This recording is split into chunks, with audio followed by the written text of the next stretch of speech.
an Unspoiled Network podcast. This is Unspoiled, covering Doctor Who, Season 4, Episode 8, The Unicorn and the Wasp. In this episode, this was super duper fun. I really like this. I love murder mysteries, especially English murder mysteries. They're my peanut butter, my bread, and my jam. And this was just, the fact that there was also a giant wasp notwithstanding, I still really enjoyed it. This is fun. Welcome to Unspoiled.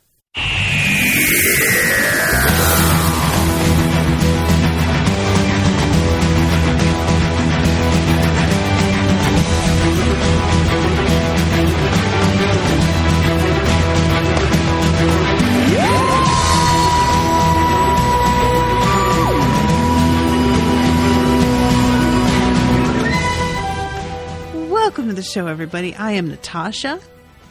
I am Jamie. So, yeah, can I tell you something?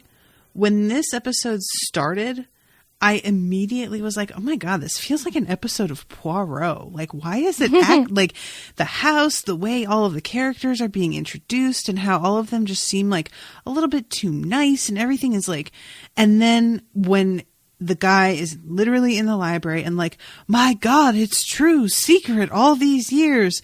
And then he turns around and is like, oh, what are you doing here? What are you doing with that lead pipe? I started cracking up. I was like, oh my God, that's exactly what they're doing. And then Agatha Christie was literally there and I was just delighted. I was really excited for us to get to this episode because I know how much you love Poirot. It's my favorite. And I know how much you love the British murder mysteries because we've talked about that quite a bit.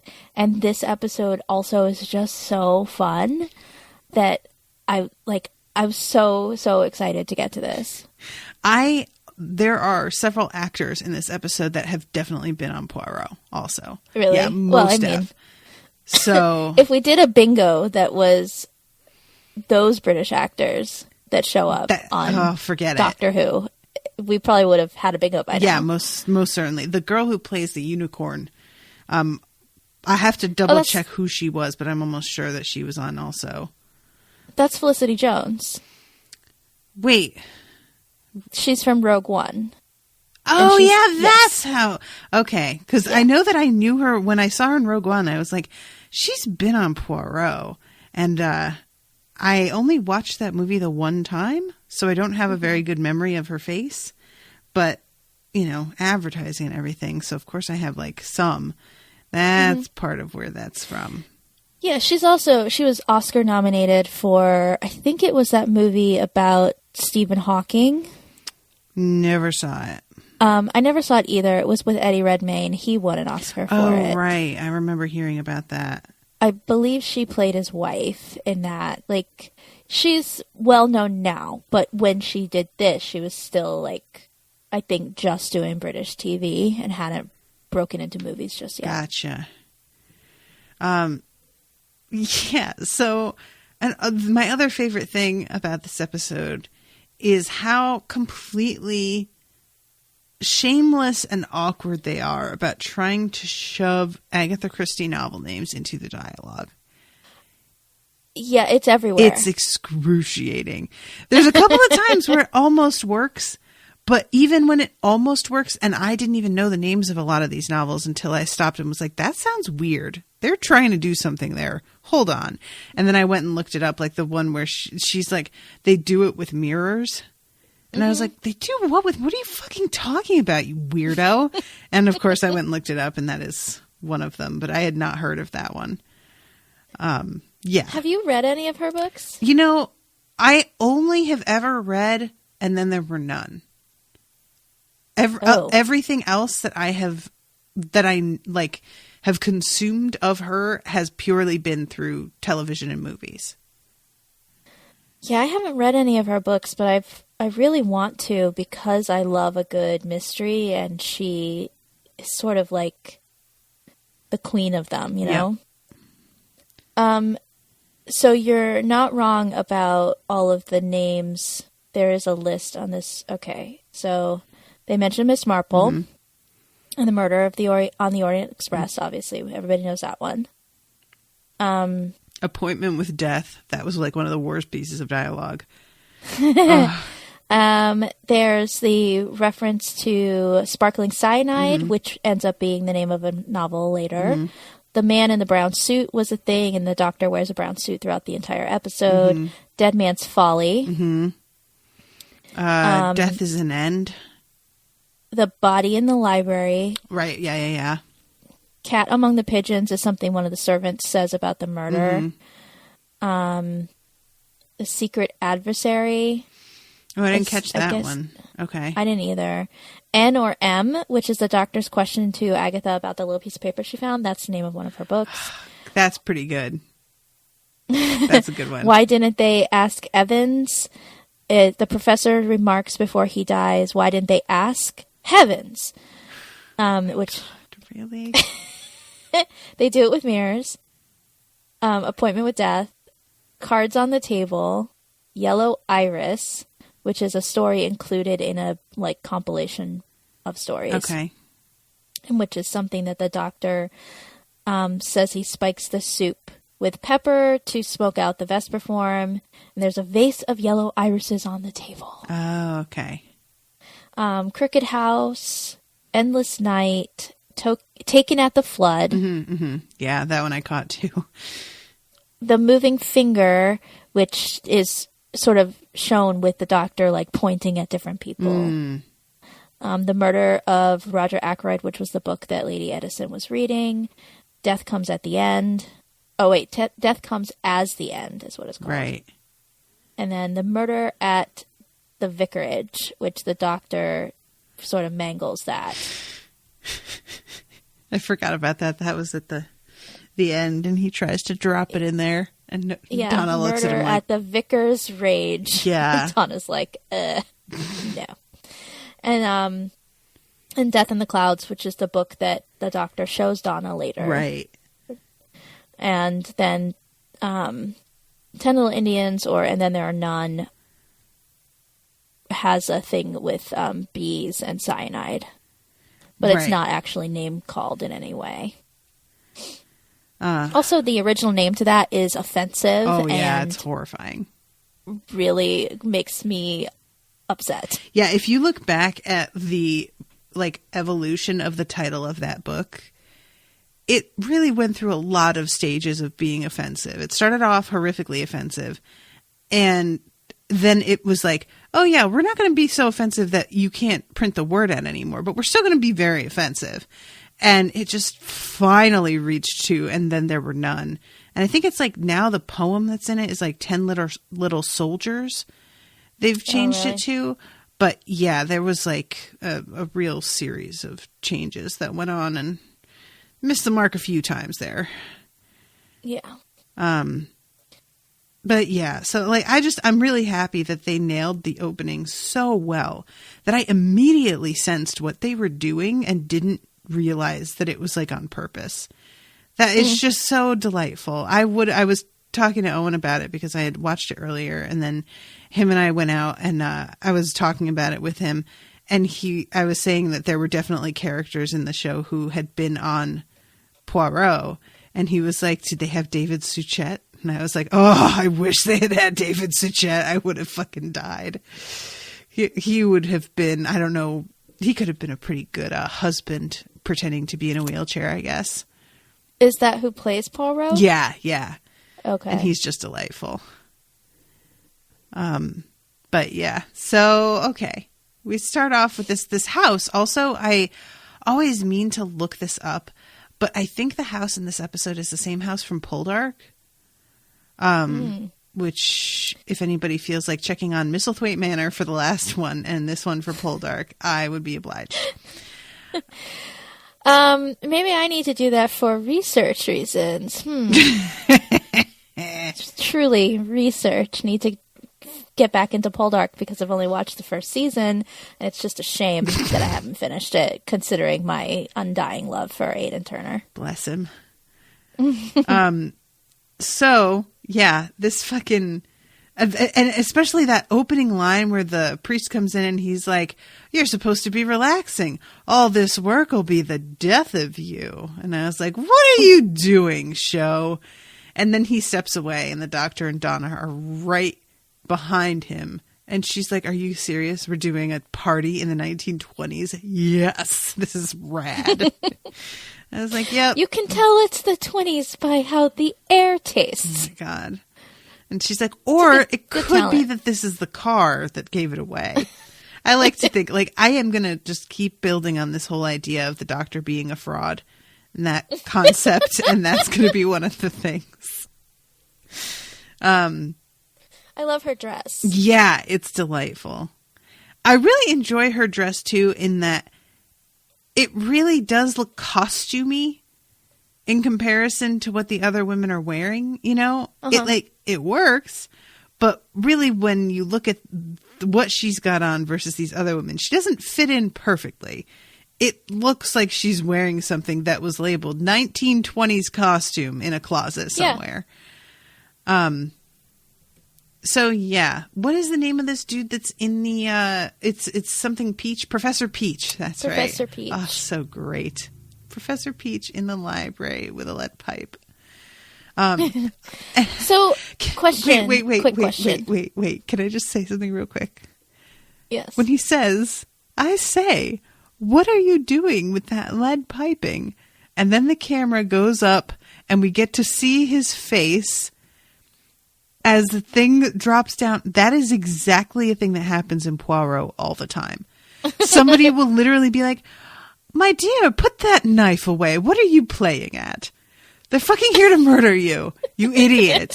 And they always have this like moment of and then you get to see the moment later when the maid is looking up at the gargoyle falling.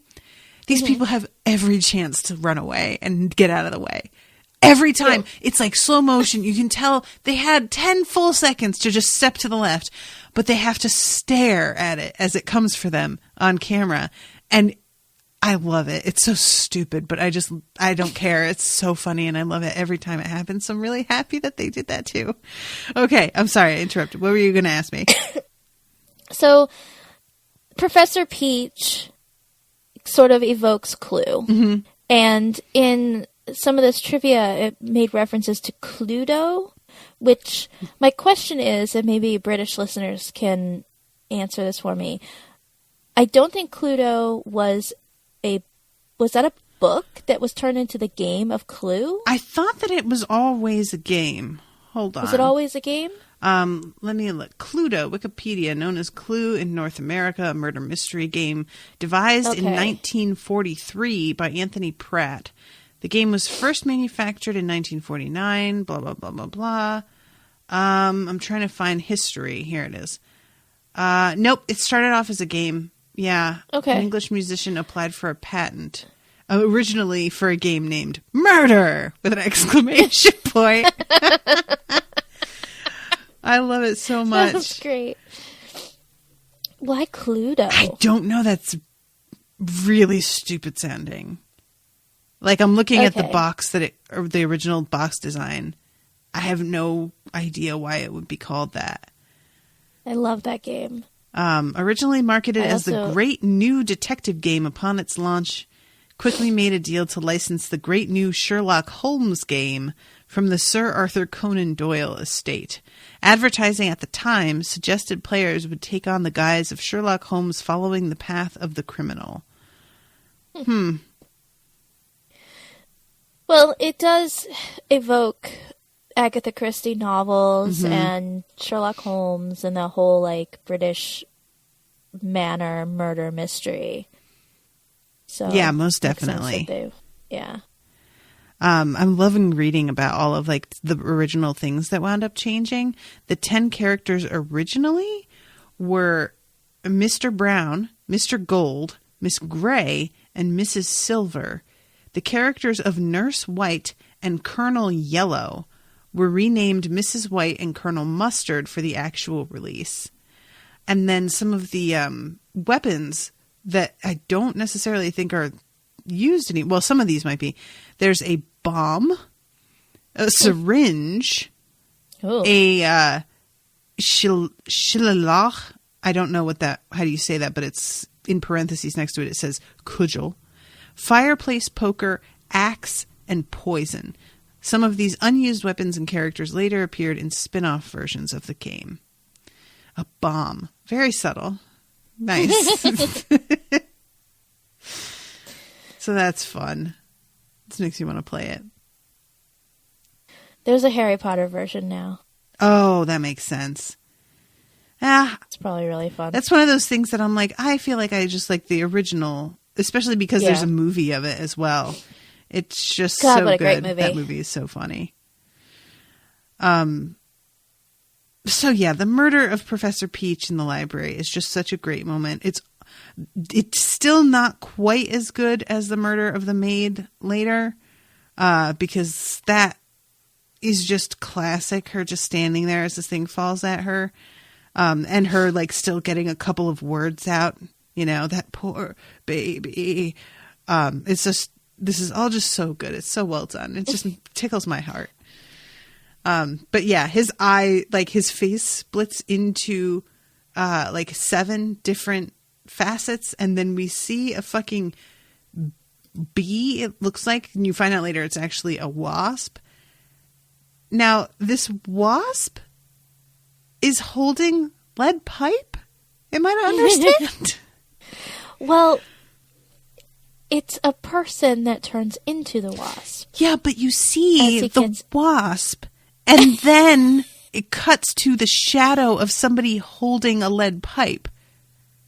Well, maybe he turned back into a person. He's standing there as a Jamie. Maybe he can be both at the same time. That's it. That makes as much sense as anything. That he's in transition. Partially still has his little hands. I just really love the idea that this guy transformed into a wasp and still decided to beat the man to death with a lead pipe. Which is probably, I mean, maybe there are little hands at the ends of those. Ugh. Oh, I hate the whole idea of that. Ugh, no. Okay. So we have the party where the doctor is able to pretend that they have been invited this whole time. I love that Donna's last name is Noble. Like, I feel like it gives her a really unintended air of seriousness and gravity. And I would love it if she winds up like running off with some character at the end of the season with the last name Barnes. Just as a little like nod, just as a silly joke for me personally. So we find out that like there's this jewel thief that's running around and nobody knows who he is. He's just struck again. And there is this like ongoing sort of suggestion that maybe this murderer is the unicorn. But we wind up finding out later that the unicorn is not interested in killing anybody. The unicorn was just interested in stealing this jewel. Don't forget that when Lady Edison says that the unicorn is about, the doctor's like, ooh, really, a unicorn? She's like, the unicorn is what they go by. And when she says he stole her pearls from right under her nose, Donna says, funny place to wear pearls. Donna. I love her and the doctor both take a sip of their drink right after she says that. And I feel like it's the actors really needing to not laugh. And being like, all right, let me just cover my mouth for a quick second here with this glass. Donna orders a sidecar, which is a very 1920s drink. I don't know what's in it.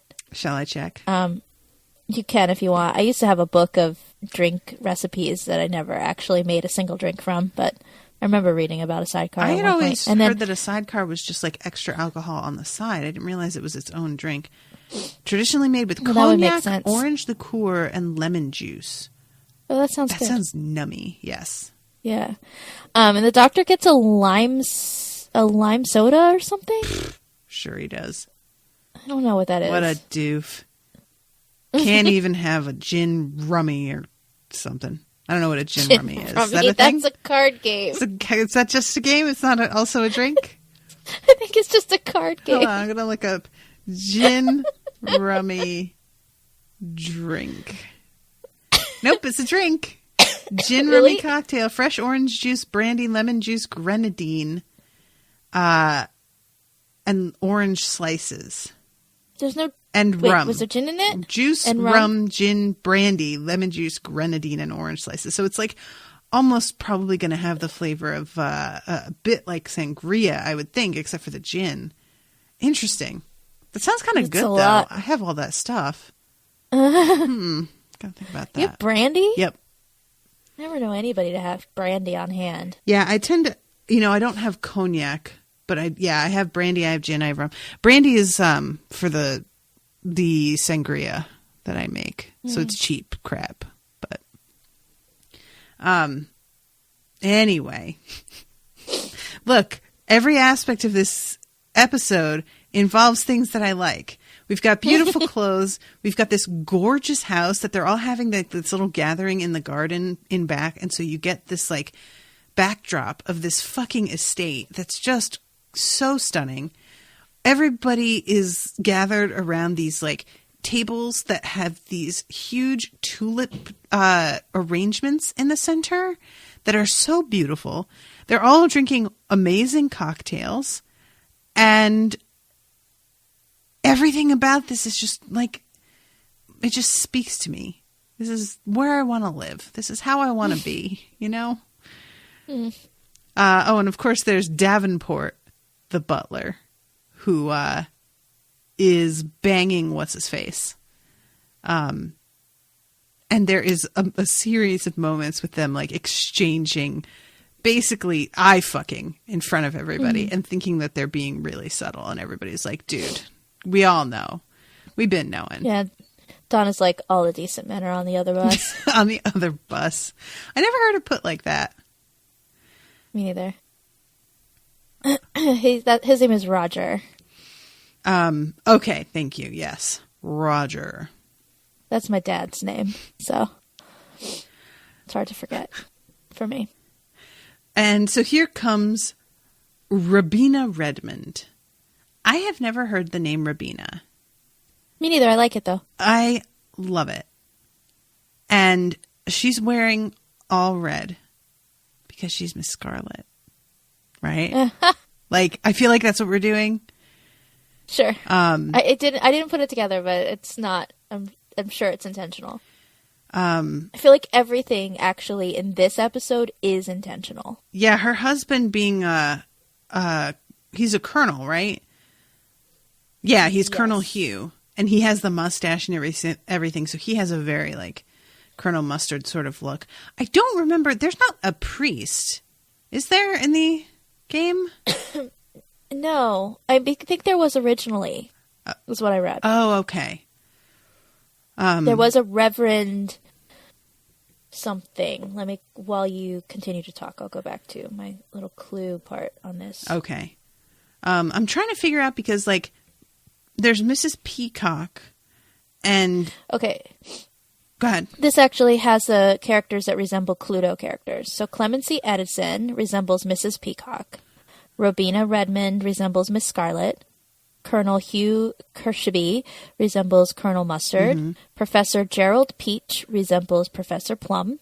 Miss Chandrakala resembles Miss White. Reverend Arnold Golightly resembles Reverend Green. Ah, Reverend Green. Okay. In addition, some variations of the game include a Miss Peach character, including the color of the unfortunate professor from this episode. Oh, that's fun. So they just like kind of doubled up on him. And who did they say is Mrs. White? Miss Chandrakala, the maid. Oh, who winds up getting bashed in. Gotcha. Yeah. Okay, cool. All right, that's fun. See, I love this. This is my jam, guys. I love it. And the priest is talking about how there were some boys who came in and tried to steal some shit from the church.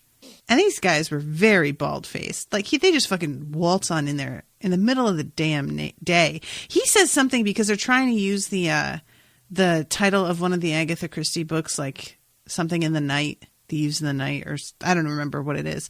But it was Thursday night that he got robbed. But it, like, in the scene, it looks like the middle of the damn day.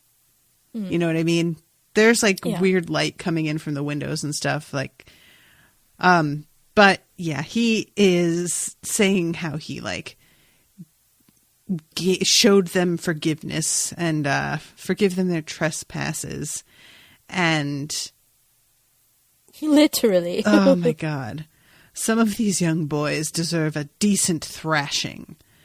And the butler says, "Couldn't agree more, sir," and gives him this look again as he takes his drink. And I'm just like, you two need to calm down. Holy shit.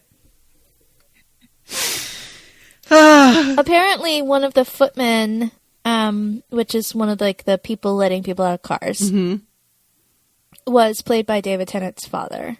Oh. Who was happy to not have any lines, he said. Oh, bless him. That's sweet. Yeah, he was visiting, and so they're like, here, let's put you in costume and let you just do this. So yeah, the introduction of Agatha showing up caught me totally by surprise, and I don't know why it should. Because, like, come on, I should have known. But it didn't even, like, occur to me. Yeah, because it already seems like it's an Agatha Christie story. So why would you assume she would be in it, even though if she's going to be in one, it's going to be on a Doctor Who episode? Right.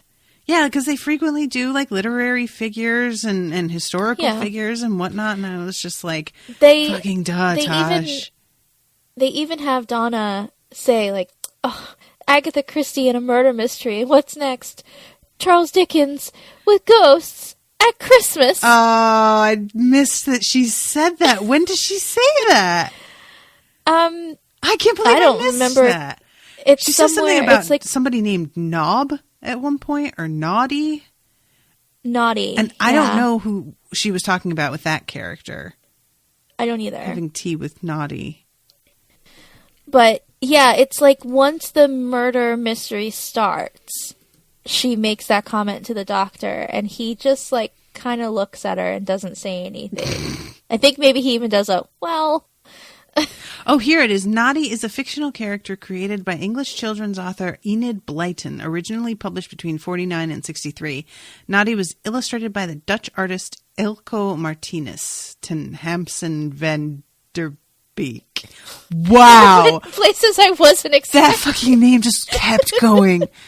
It's all like separated by spaces, so I thought that it was over and that it was another word coming, but it was all part of the name.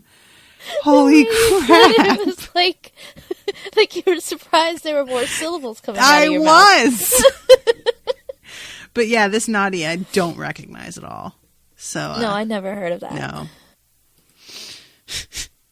Oh, God. Okay. I'm sorry, guys. That name. I just will never recover. That was really took me off guard.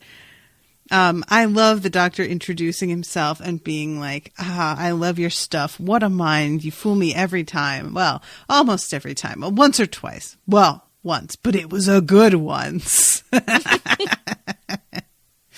I wish we knew which story. Oh, yeah, that's true, huh? You would like to know that. I would like to think it was the And Then There Were None. But I feel like that one feels kind of obvious, so maybe not. I wonder if they even thought it through. Do they have an idea of like which one fooled him, or did they just throw that out there? They probably just threw it out there, but I really wish it was thought through. Yeah. Like, which one would trick him? And this woman who plays Agatha Christie is really quite, like, if you look at photos of Agatha Christie, she looks a fair amount like her. I was pleasantly surprised. It's like, oh, damn. Yeah. Wow. What excellent casting. This is a weird thing to notice, but have you been watching the new season of British Bake Off? Yes, I on have. Netflix. So Michael, the one with glasses and dimples, has this like adorable lisp and like a way of forming his words because of his lisp. And she has the same way of speaking, and I was just delighted by it because I just find Michael to be delightful. And his little lisp, and she has the same thing. I just thought it was cute. Michael is so cute. Oh my goodness. His little face. So adorable. Those dimples. I love really that show killer. so much. Yeah, it's been And the other really Henry, who looks like Jojen Reed. I said the same thing to Owen. I was like, he's really giving me Jojen Reed vibes.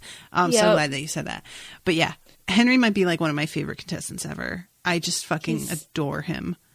Yeah. I mean, it's impossible not to love so many people on that show every season. They just their casting is perfect. I'm trying to find out which episode of Poirot she was in, but I can't find it. Oh, was she in one? Oh, for sure. She was definitely somebody, but I can't track down which episode it was. But yeah, you know who she would be great as if they were going to be doing a movie where they needed they were going to need a younger and older lady, like two versions of a character from the past and the present, and they used her and the woman who played Aunt Petunia from I feel like Aunt Petunia is a really good like fast forward of her by like 30 years, you know. I can see it.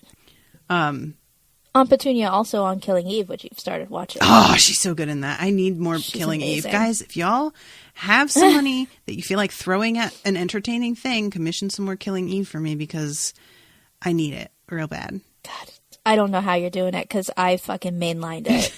It's been like, I think it's been almost 3 weeks since the last episode that I covered. Oh, it's too many. And that I only have gotten up to episode 2 and I'm dying. Oh, I actually let the entire second season record on my DVR so that we could watch them binge it because I hated waiting week to week. I'm real mad about having to wait for Great British Bake Off right now, by the way. Do not care for it. I'm kind of okay with it because it lets me savor it. I love it so much that I don't want it to be over quickly. And when we binge it, we're done in 2 days. Yeah, that's true. But whatever. Savoring it. You nerd. Enjoying life. What the fuck? It's my favorite show probably ever. It's the best thing to ever be created in the history of television. And I want to enjoy every second of it. All right. So we have her introduction and then of course, Lady Edison is like, is Mr. Christie not joining us? And she's like, is he needed? Can't a woman make her own way in the world? And I was like, girl, what's happening? And sure enough, we find out later that she caught her husband with another woman. The woman who plays Lady Edison looks so much like Madame Hooch, who played Cassandra. Do you think? That, yeah. Enough that when people saw previews of this episode, they thought it was going to be some Cassandra story. Huh. A little. I don't really see it that much, but I think it's just sort of the closeness of her features, if that makes sense. That sort of, not cat-like, but kind of cat-like. Professor features. Catface Meowmers. That is what she is called on the Wizard People, dear readers. So I was right with cat-like. Well, she's literally got cat eyes in the in Harry Potter. Remember that Madame Hooch has cat eyes for no fucking reason? I thought they were supposed to be hawk eyes. Well, I don't know. Do cats and hawks have the same type of eyes? I don't think so. I just assumed it was supposed to be some kind of bird because she was flying around on a broom. One would think. But yeah, Owen tried to use the name Catface Meowmers for Wizard People or for Wizards Unite, and it was taken already. Somebody had fucking used it. All right. So yeah, she's real defensive about her husband, and historically, apparently, Agatha Christie's husband was her first husband was a notorious womanizer. Everybody knew about him. So they give the impression this time that she just caught him with this one other woman. But really, he was fucking everybody. So good for her for getting out of that. And then we start hearing about how, historically, this is a day that she wound up disappearing. I had no idea about any of this. I looked it up. Yeah, I did too. After he said that, I was like, wait, what? Yeah, it's true. And the theory is that she wound up having kind of like a mental break and went into a fugue state that results at times when you go through a deep trauma or a really awful depression. And because of how it coincided with her discovery of her husband having these affairs, a lot of people think, because apparently she checked into a hotel under the name of his mistress. Yeah. And people were showing her picture and she did not recognize herself in the photos. There was just a complete disassociation from herself. Yeah. Which is just really interesting to me that's something that could happen. I'm fascinated by that. And then apparently it all eventually came back and she was okay. But I mean, if I had found somebody that I cared about behaving this way, I would have just been so frantic that they would never come back to themselves at all, Did what you researched, did you see that the police hired Arthur Conan Doyle to try to help find her because he was so good at writing mysteries? Yup. And that he was a keen occultist and he tried using paranormal powers to solve the mystery? Yep, he was just let me get her. I think he took a glove or something that belonged to her to some medium and was just tell me where she's at. And the medium was he did, her gloves to a medium. It makes me laugh so hard. I just I mean, when you get to a point, I'm not somebody who really tends to believe in that stuff. And I'd probably just be fine, go ahead.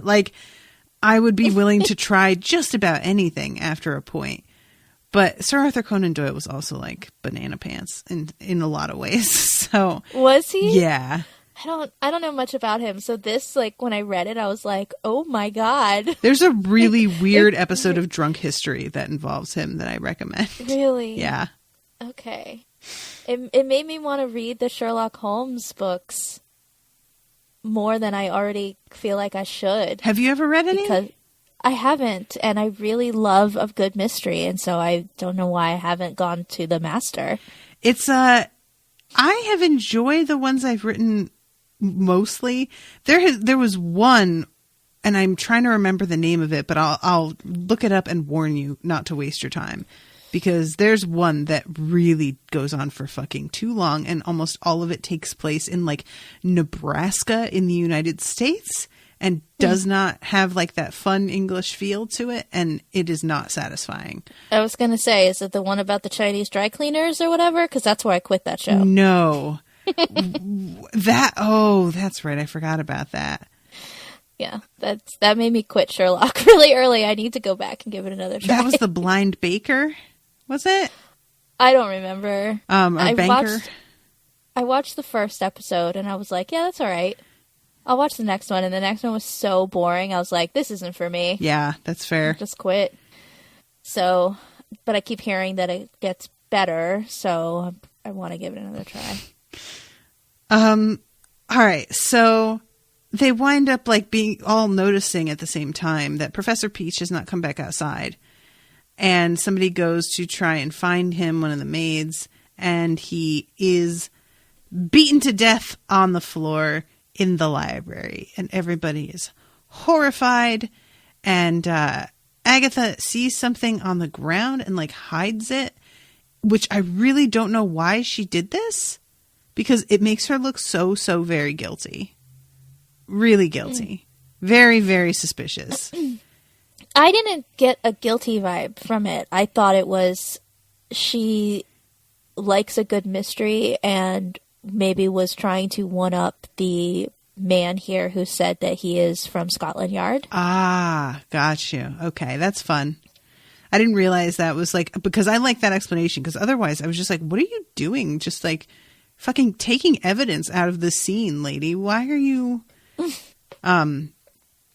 But yeah, it's a pretty fun, so, we all know that Jamie loves David Tennant. and wants to have his babies. But I don't want to have anyone's babies. listen, but... it's a phrase. Okay? I wouldn't mind all the other stuff that goes towards making them. I wouldn't like trying over and over again while secretly taking birth control.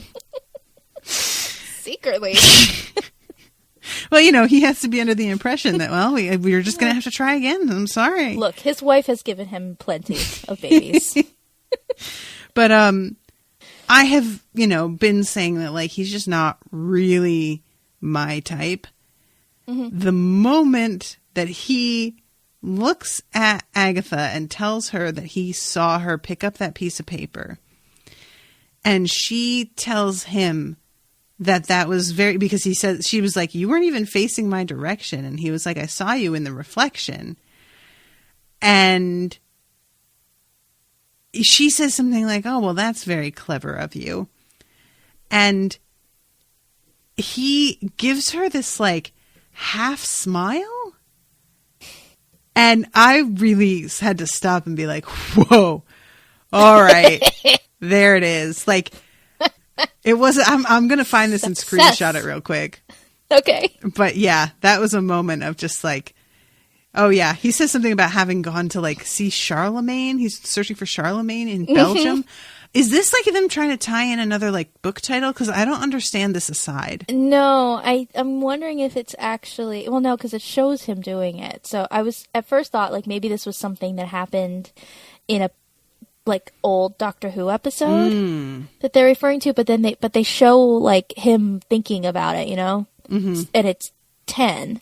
So, it must just be like, oh no, I did this. Kind of like when we hear about like, oh, when this happened on this planet, we never see that instance. Right. It's just another one of his adventures. I've been to Belgium. I was trying to find Charlemagne, trying to save him from a nasty computer, and she's like, I don't understand words you're saying. They don't make sense. Yeah, trying to save him from a nasty computer. Listen, even if you said that today, that would make a whole lot of sense. But I like when he's doing something else and she's like, I understood half of those words. Amen, sister. All right, I'm going to send this screenshot that I just took to your Skype. So get ready for that. I always want to click share screen because it's like guys, sorry. Skype is just a very annoying thing. It really is. It's good for these purposes, but so I'll let you know when it comes through. Okay. So yeah, this is when there's a murder, a mystery, Agatha Christie, and he says, so happens to me all the time, but isn't that a bit weird? Agatha Christie didn't go around surrounded by murders. Not really. That's like meeting Charles Dickens and he's surrounded by ghosts at Christmas. Right. Right. And then he just goes, well, and she just says, oh, come on. That's fun. Oh, Donna. You joy. I love her so much. Okay. So he's like tasting things. There's like this sort of, he calls it something, but I kept thinking of ectoplasm, basically, because there's some sort of like substance that's from a particular creature. He calls it morphic residue. Ugh. That's what I have to say about that. Ugh. Morphic residue. It sounds filthy. And then we go to the interviews of all of the suspects. And it's wonderful. Nobody has an alibi. Every single person starts off with Tuesday at 4:00 or 4:15 or whatever. Let me see. Ah, yes. I remember. Fucking everybody. All of them. Why, yes. I was taking a walk by myself with no one else ever. I just certainly alone. didn't meet up with anybody at any time. Not for the entire duration of my walk. There wasn't a soul with me. Never. It is really like, it's wonderful. I was taking a constitutional in the fields. And yeah, we see him meeting up with the butler and running off with him towards the house. The two of them, chemistry. They really have chemistry. I just kind of want like a spinoff about them, like low-key. And all of them throughout the episode are painted as being potentially capable of having done this. There's all kinds of different moments where there's like a little line of dialogue or them sort of like getting really like either aggressive with their wording or their expression or something so as to cast doubt on all of them. And that's another like classic murder mystery thing. And they are interviewing Robina, and she says something about how she went to the toilet when I arrived. And later on, they realize that like if she had been the upper crust society girl that she claims to be, she would have said loo rather than toilet, which feels very, very slim to me. But sure, well, go off. Donna says that, but really that's not the point that they're trying to make. True. That Agatha and the doctor are trying to make about her little toolkit that she threw out the window. So I think that actually was Donna being like, oh, if you were actually, you'd say loo. Because Donna, is not from upper crust, and so probably just assumes that upper crust people don't say toilet. I mean, it's weird to me that loo is considered better, because loo just sounds so silly. But it's fine.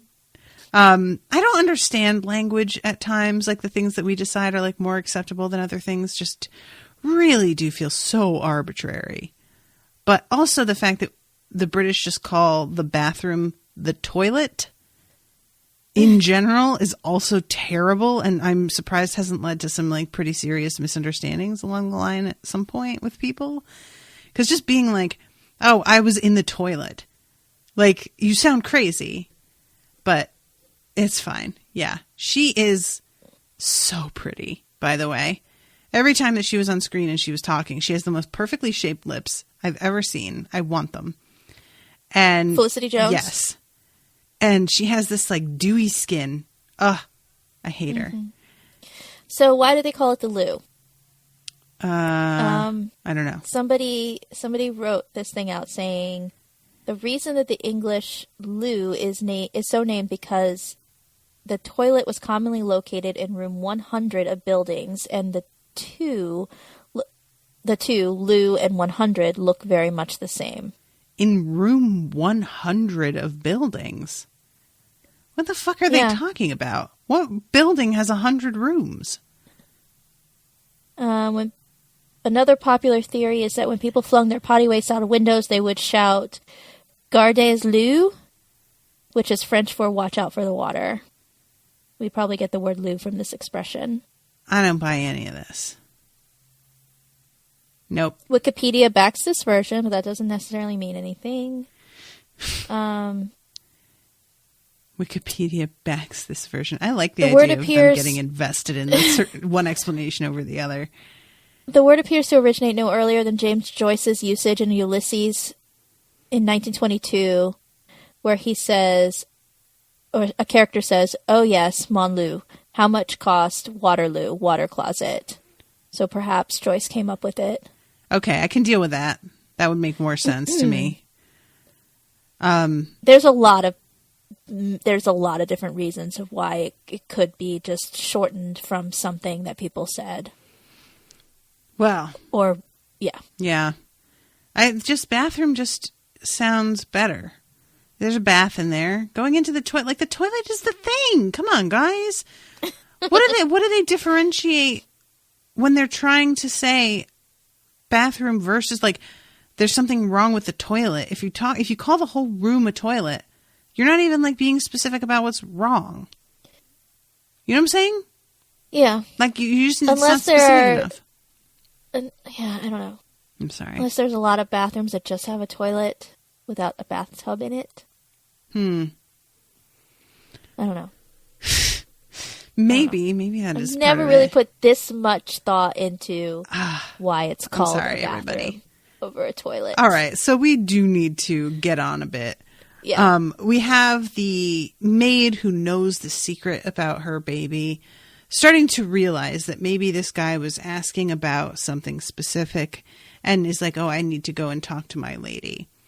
And she goes running out of there and stops long enough to watch a piece of masonry get chipped away with a hammer and a chisel, and then for that person to put his tools down and pick up the piece of masonry and slowly hurl it over the edge. And she just really patiently allows him to finish his task and then gets crushed to death. Thoughtful of her.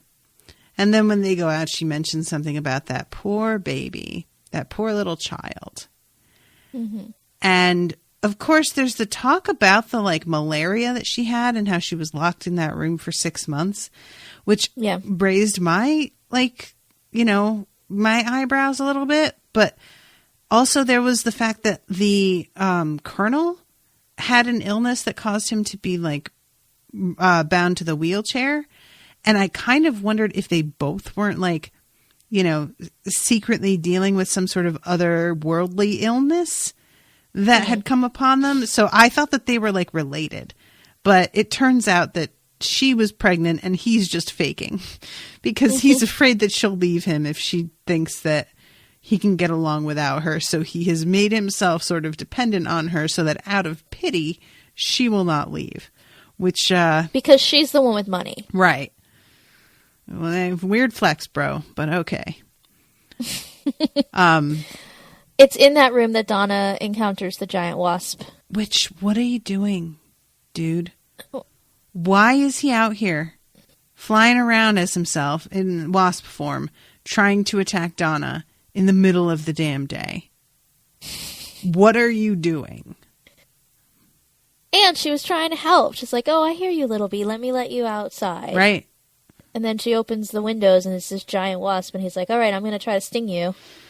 I just the whole, if you turned into a giant bee and you were on the grounds with a bunch of other guests who all knew what you looked like if you turned back into a human, because it doesn't feel like he has a lot of control over this, right? Would you stick around so that people would spot you through the fucking window? Or would you fly out into the countryside so as to not ever be discovered by anybody? Come on. You go far, far away. Criminals tend to not be smart. That's untrue. We all know it's untrue. The ones, that's... Yeah. This is an Agatha Christie criminal. Don't they always get caught? Only because the best of the best is looking for them.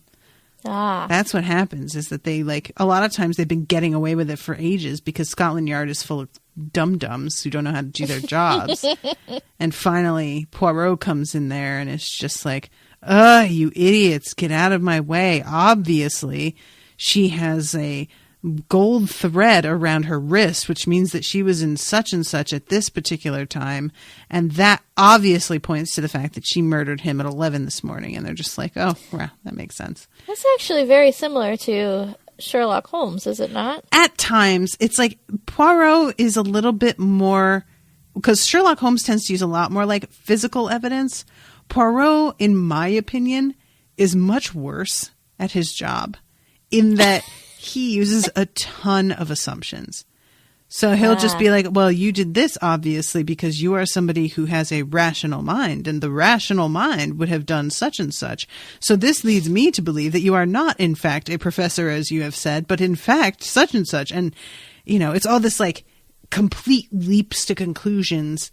And it almost always depends on convincing everybody around a person until everyone else has sort of started to believe, and then that person finally feels pressured to just confess. So really what I'm saying is that Poirot is just a peer pressure detective. So is he the best of the best? Yes. It works. You can't argue with the results, Jamie. The data is on his side. I do love him, though. Wrong, but right. He's right. But he's just so fucking and And he's so arrogant and so shitty about it and so insufferable so much of the time. And while that is a Sherlock thing, it's weirdly like it's a very different feel when it comes from Poirot. With Sherlock, it's much more like, well, yeah, I'm smarter than everybody else. And I'm also bored all the time because you guys suck and I hate being around you. And with Poirot, it's always just like, well, yes, clearly I am the best. And because I am the best, I get to have this lovely apartment, an excellent servant, perfect clothing at all times. And please do not crease my jacket. I just had that jacket pressed. I need that jacket to be like, he is somebody who loves luxury. And the fact that he is the best simply feeds this need because he is able to make a good living off of it. It's just a different, and obviously, as somebody who enjoys her creature comforts, that speaks to me much more so than Sherlock does. So, Okay. But anyway, guys, Poirot sucks, and I love him the most. So, this fucking wasp that attacks Donna, it's so hilarious. He just gives himself right away, too, by jamming his stinger in the door. Yeah. Like, buddy, what did you even think you were going to do? You didn't, first of all, have to be hanging around outside that room. So don't try and tell me that you were like, well, I can't let her get away now that she's seen me. You didn't need to let her see you. That's on you. True, and even seeing her doesn't, or her seeing him doesn't mean anything. Mm-hmm. It's not like she can determine who it actually is. Mm-hmm. But if you've ever been around a wasp, those things can't help themselves. They just need to fucking sting you. I mean, I do like the fact that it's very purposefully mentioned that it's a wasp several times and not a bee, because we all know that wasps are absolute trash. Yeah. There's no They're need for so them. useless. Ugh. They don't pollinate. They'll sting you in the fucking head. Mm-hmm. I hate them. Yeah. They're evil little creatures with no purpose but to, like, sow discontent in the insect world. They're little terrorists. There's a lot of, like, fun memes about wasps versus bees, and bees being like, all right, little bee, come on and pollinate things. And then the wasp yelling, I'll see you in hell. And you say, you tell them who sent you. But one of my favorites is, like, a bee is, like, a real nice guy, always puts the toilet seat down, buys groceries for the house, and then the one that's wasp is like slept with your wife, like things like this. It's true though. Yeah, they're the worst. They're the worst. So we get this all leads up to this bizarre scene at dinner, because like the doctor is sort of laughing at the fact that this dude turned up dead in the library. One of the maids was crushed by a piece of falling masonry, and yet here we are still having this lovely dinner all together. Well, they're British. They carry on. Right? And the doctor gets poisoned, which I just like skipped right over. I forgot about that. I kind of skipped over it because it's so strange. Well, it's like the one moment in this episode that doesn't fit. Yeah. Like everything else is really classic British murder mystery TV show. Mm-hmm. And it follows all of those tropes with the addition of a giant alien wasp. Right. Fine. We don't need to have the doctor being poisoned and trying to expel the poison by a strange game of charades where Donna doesn't know what he's talking about and he still has to yell out words, and she shoves beans in his mouth because he needs protein and then salt. Like, it's unnecessary. It just feels out of place. Yeah, it does. I still enjoyed it, I will say. It's fine. I think it's walnuts at first, isn't it? It's walnuts and like sardines. I don't know. I know he said protein, and I thought he like poured something into his mouth, and I was like, what were that? Beans? Yeah, I think it's walnuts. Okay. Makes more sense than raw beans, but I don't know. It's fine. It's just that sort of frantic sort of humor they go for sometimes. Right. Just felt like it was out of place with the rest of the episode. Yeah, definitely. Yeah. It felt kind of like a weird improv scene. You know what I mean? Yes. But yeah, he winds up like being able to recover from this. And of course, Agatha is just like, that's deadly. Like, you should not be okay after that. What the fuck are you, basically? But he never tells her. No, he doesn't. He just like lets her be like amazed by him, which is, the way he normally operates, honestly, a lot of the time. Yeah, that's on brand. And he's like, they're all eating and he's like, well, and after being poisoned, it kind of gave me an idea. Poison. Well, drink up. And everybody's like, what? And he says, I've laced the soup with pepper. And the Colonel says, I thought it was jolly spicy. To which I'm like, I bet you did, white guy. I bet you did. All that pepper. Who would have thought to put pepper on your food? Oh. But the active ingredient of pepper is piperine, traditionally used as an insecticide. And everybody sort of is looking at each other like, what does this mean? Because I don't know if he has told them all. I definitely suspect one of you is secretly a giant wasp. So if he hasn't told all of them, talking about the fact that this is an insecticide ingredient and whatnot just makes him sound like a pure madman. Mm-hmm. But it's fine. He says, has anybody got the shivers? All of a sudden, a window bursts open. The candles are all blown out. There's the sound of buzzing. And all of this lightning flashes. And everybody is like, it's a weird scene. And I'm not totally sure like what the light is about. I didn't understand this. Well, the candles go out, so all the lights go out, mm-hmm. and therefore they can't really see everybody. Mm-hmm. So when somebody turns into a wasp and starts like flying around the room or whatever, then leaves, but we're left with all the same people in the room. There's no way of telling who it was because everybody was cowering and it was dark, and so nobody saw who was missing in the moment that the wasp was there. So, but I mean, I get why plot-wise the lights had to be out, but I'm saying I don't understand what happened here. Like, is it supposed to be just a total coincidence that the window just blew open and all the candles went out? I guess. All right.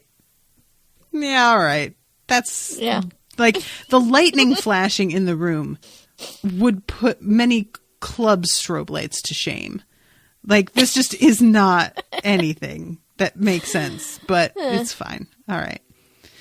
And then, so, when it's all done, Donna jokes, well, we know the butler didn't do it. And I didn't realize that it's because the butler had been right beside her the entire time. Ah, okay. Yeah, I mean, it might be, like, a little difficult to see, but I have a hard time believing that, like, the doctor wouldn't have been able to look around and realize that the priest was not there. And, like... Well, and also, how did the wasp find the moment to stab Lady Edison's son in the back? Oh, right. With no one noticing. Yeah. Well, let's not ask any questions. The Firestone is gone. And Roger is stabbed. And everything is pretty terrible. It's fucked up. Poor Roger. With his face in his bowl. What an undignified end, honestly. So then this leads to the moment that I always love.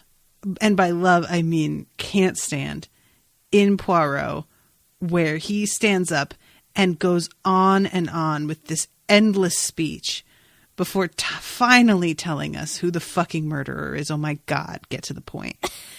And my favorite thing about those scenes with Poirot is that there are always at least one, but usually two or three characters that keep going, can we get to the point, please, Poirot? Every time. There's always somebody who's just like, oh my God, you keep talking. Because he does this thing that they do here, which is, and I think it's you, because such and such. And then there's like this long trail. I think it's you that went to the kitchen that night. for tea. So it's like starts off sounding like he's accusing them of murder, and then ends with, no, I know it wasn't you. You were here. And you're like, fucking, and he will do that with every single character in the cast. So that happens like 8 times in a row, and you just have to sit through it. So yeah, that's kind of funny that they did that here too. I love it. I really, like I said, I love all of this so much. It gets me so mad. When they figure out who Robina really is, she like drops her posh accent and starts talking with the typical like London one. Yep. This is East End, so the East End accent is really funny. And a good little piece of acting from her. Yeah, I always enjoy the sudden dropping of an accent thing that happens, like, because there's a Poirot like that also. It's also a jewel thief who pretends to be posh and is actually like. So I assume that was where they kind of got this idea from. But that woman that plays the jewel thief is the same woman who plays Rita Skeeter, I think. But anyway. So, what, in Poirot? Yeah. Miranda Richardson? I'm pretty sure, yeah. She's and great. Poirot's sidekick, what's his name? Hastings, gets totally like caught up and believes totally that she is like this posh woman because he's in love with her because she's so pretty, because Hastings is a total dum-dum. So he's charming, but yeah, he's stupid. So yeah, this scene just goes on with him like continually being like, and it's you, and it's you, and then being like, well, not really. And I was just like, oh, Doc. I really like to think that he was purposely channeling scenes like this with intent. And when Agatha gets up and speaks at one point, she starts to say something about the Colonel, and he's like, all right, you got me, and just stands up. And everybody's like, what the fuck? And he then, like, after explaining the whole thing, turns to Agatha and is like, how did you know? And she's like, I didn't, actually. I was going to say that you were totally innocent. And he's like, oh, well, I guess I'll just sit down. Oh, I loved it so much. Also, I want to mention that this like gem in this little filigree heart sort of setting is really pretty. Like, they have to make reproductions of this, right? I've never seen one. It's really pretty. Normally, I don't like this kind of stuff, especially when it's heart shaped. It doesn't always like kind of get me because it can be really hokey. Yeah, but it's so pretty. What is it called again? The Firestone. The Firestone.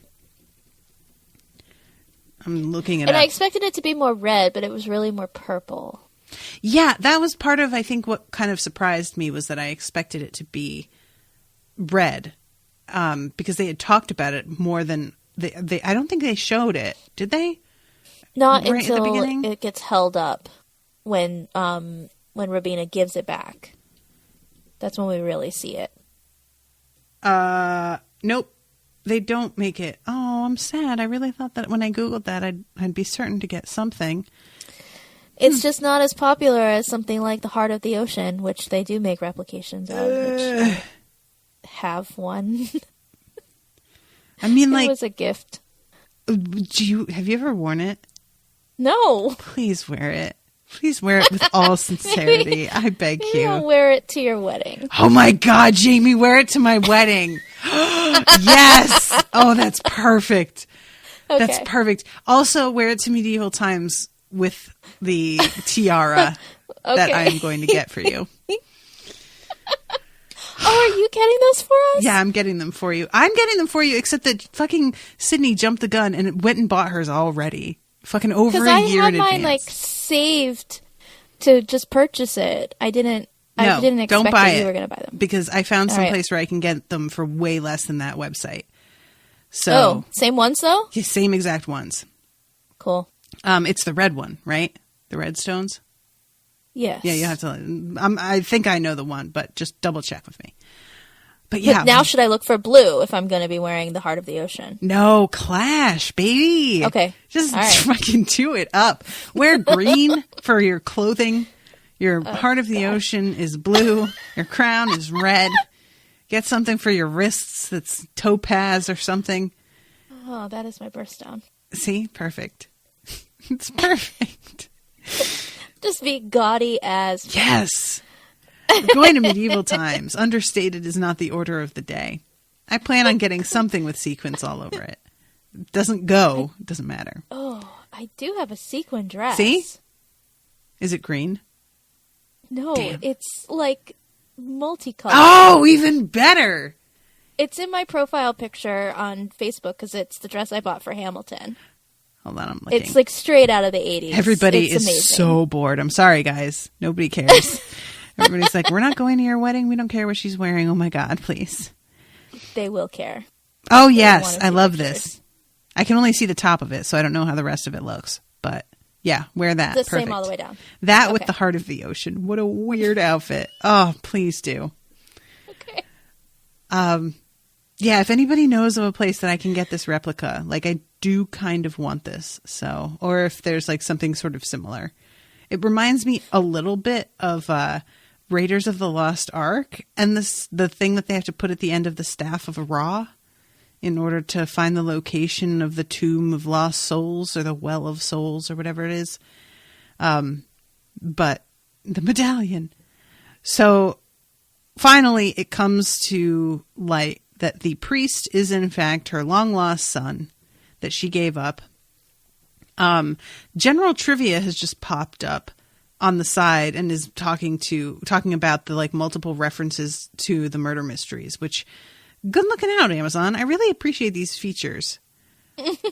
The vicar is Reverend Go Lightly, i.e. Go Light, green as in traffic lights. I had no idea that was supposed to be like Go Light. I didn't either. I had no idea. Gareth has said that the housekeeper Mrs. Chandrakala's name means or is connected with white in one of the Indian languages. Okay. Kirbishley is a puzzle and may have no connection to mustard. If it does, given Robert's known interests, it may somehow be linked to Ben Jonson's satire of Shakespeare's motto, non sans drocht, which he guyed as not without mustard. That whole sentence made no sense to me. No, it made no sense to me either. Okay. Like trying to piece all those words together, like, wait, what? Right? That's a stretch. Oh, as when it's found out that the doctor spiked the soup with pepper, the colonel likes the spicy flavor. This could hint at a liking for mustard. Come on, guys. Now you're reaching. Come on. Get out of here. Yeah, that's also a stretch. Yep. So yeah, the priest was abandoned. And I don't know that he was raised in an orphanage, and I don't know how he found out who his mother was. Is it the stone that like put the memory there? Yes. Okay. Because he got angry at the guys who were stealing from the church. Yeah. And that activated something inside of him. Right. That had been dormant. And that is sort of fueled by this firestone, which she still wears every day around her neck. Right. And so because of that, it like took her memories too. So he knew who she was. And she was sitting there reading an Agatha Christie book, which is why now the Wasp is acting like everything has to be a murder mystery. So weird. Yeah, all right. It doesn't make any sense, but it's fine. It's a Vespiform telepathic recorder. It's part of you, your brain. Your very essence. When you activated, so did the Firestone. It beamed your full identity directly into your mind, and at the same time, it absorbed the works of Agatha Christie directly from Lady Edison. And we have this weird moment where Lady Edison is reading, and the camera like zooms in on the pendant, and she takes this like deep breath and closes her eyes, almost like she can feel it happening. And I think that's what we're supposed to think, that like she gets this sort of feeling, and doesn't necessarily know what's going on. But it's weird because it's like intercut with the scene of him getting activated and like shaking wildly in the middle of the church. And yeah, it turns out that this dude killed all of them, and I don't remember what his objective was. Did he want to kill her eventually? Did he want to like become the next Edison? Was that, or was it just like revenge in general for being abandoned? I'm not even sure if he knows why he was killing who he was killing. Like, why kill the guy who figured it out? You mean the doctor? No, the professor at the beginning. Oh, okay. Because I thought you were talking about like poisoning the doctor. Well, that too, but why try to kill all the people who know? Like, I understand him killing Roger, because that's her son who she kept, and he's the son that she dropped off at an orphanage and abandoned. Maybe it's not supposed to be because of anything. Maybe he just killed him because he's Professor Peach in the library, and he's absorbed Right. all this stuff, so he's purely doing it because, well, this is a thing.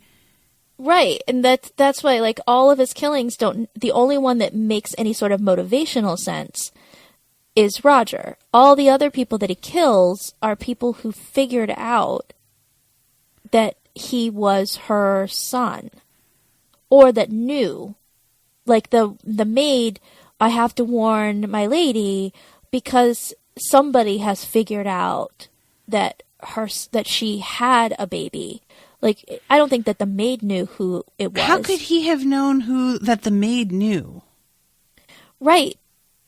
Well, exactly. I feel like everybody he kills is random. Yeah, that might there's be. There's no meaning behind it. He's just doing it because all of this Agatha Christie stuff got in his head. That's so funny. And he thinks, like, everything has to be a murder.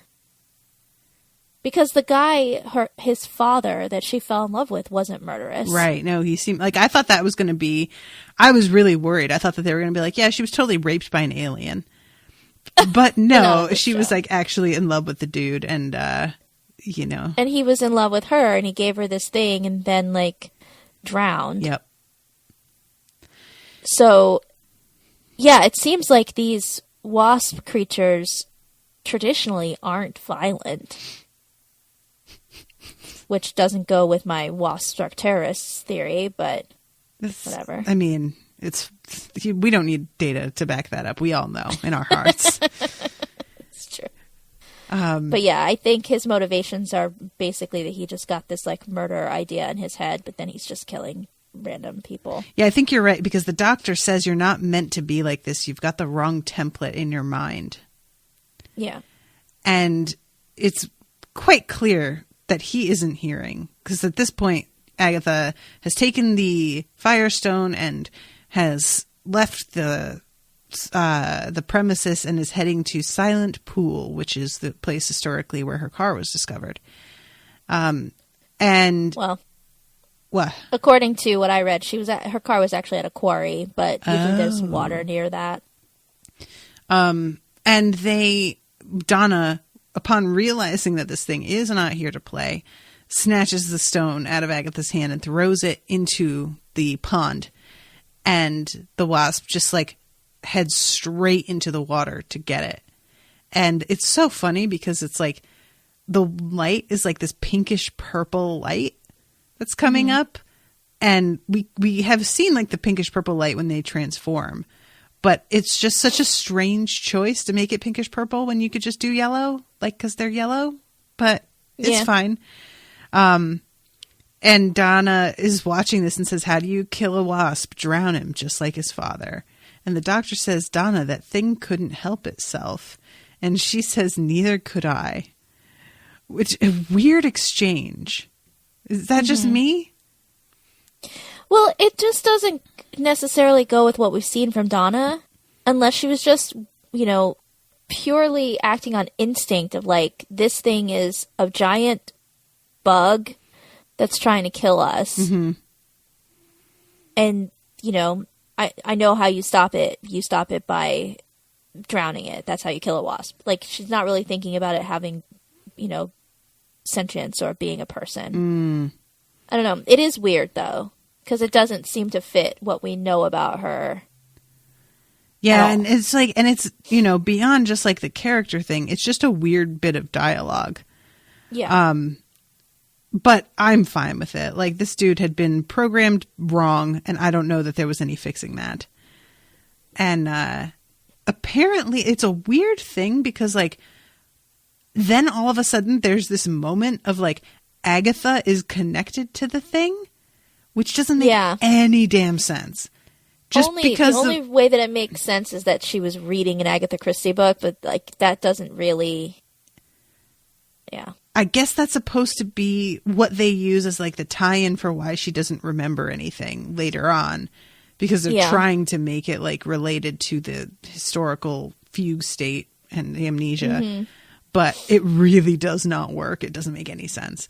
They could have just done a million other things. They could have had the doctor just sort of, like, wipe her memory or something. That's not really on brand, but it's fine. And what actually happens isn't that she's actually gone for 10 days. It's just they put her in the TARDIS and drop her off 10 days later, but they just, what I took it as, they just pop over to this hotel where she was found 10 days later and leave her there on the date that she was found. Right. So for her, it hasn't been 10 days, so there's nothing to tell. Yeah, that's true. It's so weird, guys. Like, when she was found, it wasn't like she was, like, looking for help and was like, I'm trying to get home. I don't remember who I am. Somebody saw her dancing at a ball. Yeah. And was like, that fucking looks like Agatha Christie, who's been missing for 2 weeks. And then they, like, approached her and she, like, gave the other name that she was going by, which was her husband's mistress. Like... And there was also something about how she was like, I have an appointment with the spa or something. Like, she refused to leave right away. Oh, that's right. And when he finally, like, comes to see her and confirm that it's her, she makes him wait downstairs while she goes and changes into an evening dress. Yeah. Like, just the whole thing is just such a strange series of events. But yeah, it's, we go to her getting dropped off and they are talking about how, like, she won't remember them. And he goes and gets the copy of the book, Death in the Clouds, which is about a murder on an airplane. That was one of the Poirot episodes I have seen. And there is a wasp on the cover because for a lot of that book, you believe that somebody died from a wasp sting. And yeah, he looks at he asks her to look at the copyright date. And it's like copyright year 5 million or something. Yeah, something like that. 500 million? Something like that. 50 million? 5 billion. 5 billion. That's what it is. And yeah, he says she is the best-selling novelist of all time, which I think is still true. So good on you, Agatha. And she always didn't think that her books were really that great. She had serious imposter syndrome. Yeah, because she thought, like, this isn't literature. I'm not writing, highbrow. And look, like, part of me gets that. I really do understand, like, why she feels that way. But, like, the idea that we all have to be, like, writing something that's, like, highbrow and timeless and full of, like, metaphors and symbolism in order for it to be worth anything is just so annoying and, like, elitist. And I just wish that she could have appreciated herself. But so many of us have that, don't we? What are you going to do? Relatable. Hashtag relatable. Me and Agatha. We're just like 2 peas in a pod. I'm going to turn up in 2 weeks at a spa. Claiming I don't remember anything. Can you imagine? You wouldn't be able to stay disappeared for 2 weeks. Are you kidding me? There's no way I could, like... nothing about that would work for me and my personality. Like, yeah. Okay, well, I have been, while we've been talking, looking through Etsy trying to find any version of this necklace. There's a ton of Doctor Who inspired jewelry, and nobody has recreated that necklace. That's so surprising to me because it looks like it wouldn't be that hard to do, and it's so pretty. Yeah. But, well, any jewelers out there, whip something up for me, and don't charge me for it. What's up? We need it for very important reasons. Right. Yeah. It's research. Is there anything else that you want to talk about with this episode before you wrap? Nope. Nothing else about this episode. We pretty much covered every little bit of trivia. But I do want to read one review that we received. Ooh, okay. It is great fun and hosts 5 stars by Luis Alfonso Villaseñor Oliveira. Oh, what's up, Luis, and your name?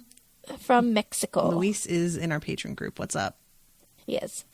Jamie and Natasha have great chemistry and are really fun. Natasha has really insightful comments about the show, and listening to Jamie try to come up with answers without giving away any spoilers is really entertaining. Can't wait to listen to the rest of this great show. Yay! So, thank you so much, Luis. Thank you, Luis. I appreciate it. He's also in the Whovians group, which is fun. If you guys are listeners and want to join the group, it's not for patrons only. So just go to Unspoiled Whovians. Any riffraff can get in there. It's true. But same rules apply for any Unspoiled group. Be nice. Don't be a dick. Don't be a terrible person, and you can hang with us. So. Yay! Yeah. I can't believe I got through this entire episode without sneezing. Oh, yeah, guys, Jamie's sick. You said something to me before we started about, like, your voice, but your voice doesn't sound bad. It sounds the same to me. So it feels like I have to force it, so but it feels tired. My voice feels tired. Your package is out for delivery, by the way. I keep refreshing this, trying to see if it's been delivered, but I don't think so. Usually, because I was out today, and usually it's by now it would have come. But I have my eyes open. Okay. All right, guys. Well, thank you all so much for listening. Hope you enjoyed this. Yeah, I just wish that there were more. I want to do like a murder mystery cruise. Like there was a thing when I was younger, growing up, a commercial, Murder on the Connecticut River, and it was like a murder mystery dinner cruise on the river. I need to do something. That would be fun. Right? I'm not into the idea of cruises, like long-term cruises. No. But something like that. I think they do that on like the Mississippi too, and those old not tugboats, those old like what are those boats called? Steamboats. Yeah. Or just doing like a murder mystery night, because they used to sell kits. I did one of those. A murder mystery party. Was that fun? It was fine. It was. I people that are all 100% in. And most of them were in. It was just sort of like a convoluted mystery that didn't feel like it made a lot of sense. You know, and so once you got the answer, you were like, oh, I mean, I guess it wasn't really like, oh shit, you know, but we just all really want it to be like we're inside of the movie Clue, right? When we do those things, really. That's kind of true. Yeah. I want to be Yvette the maid with her tits. Her tits, which are two separate characters on their own. I want to be Madeline Kahn. That's fair. Oh, she is great, isn't she? She was amazing. All right, guys. Well, thank you all again so much, and we will see you next week with a new episode. Toodaloo, motherfuckers. Bye.